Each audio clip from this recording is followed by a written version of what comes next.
It was a quiet night in the village of Odie, the kind of night where even the crickets seemed to whisper. The full moon cast long shadows across the compound of old Mama Kemi, who sat outside her hut, weaving a basket. She glanced at the children gathered around her and smiled. "Children, have you ever wondered why we never leave our slippers outside at night?" she asked, her voice low and mysterious. The children, wide-eyed, shook their heads. "Ah," Mama Kemi nodded. "Then listen carefully. This is a story passed down from our ancestors." She leaned closer, her voice dropping to a whisper. The story of Adisa and the night spirits. Long ago, in this very village, there was a boy named Adisa. He was clever, but also very stubborn. He never listened to warnings, always asking, "What is the worst that can happen?" One evening, just before bed, his mother warned, "Adisa, bring in your slippers. You know the elders say never to leave them outside at night."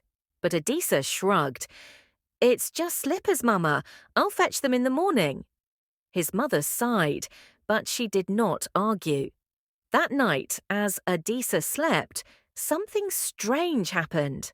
A cold wind blew through the village. The trees rustled though there was no storm, and then, from the darkness, they came. The night spirits. These spirits did not walk like humans. They slithered, crawled, and floated.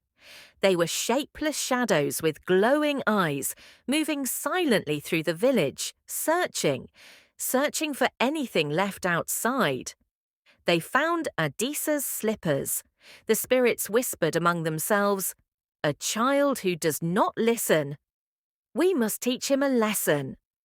The next morning, Adisa stepped outside and frowned. His slippers were gone. "Mama, have you seen my slippers?" he asked.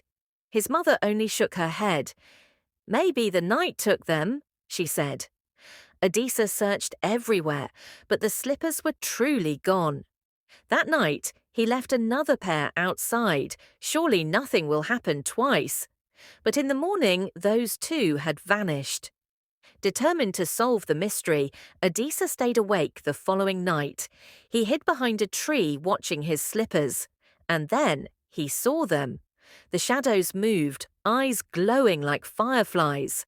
Long, thin fingers reached out, picked up his slippers, and disappeared into the darkness. Adisa gasped. He had never been so afraid. He ran inside and shut his door.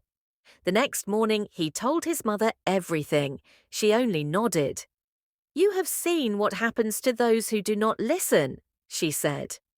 From that day on, Adisa never left his slippers outside again, and neither did anyone in the village. Mama Kemi looked at the children, her eyes twinkling.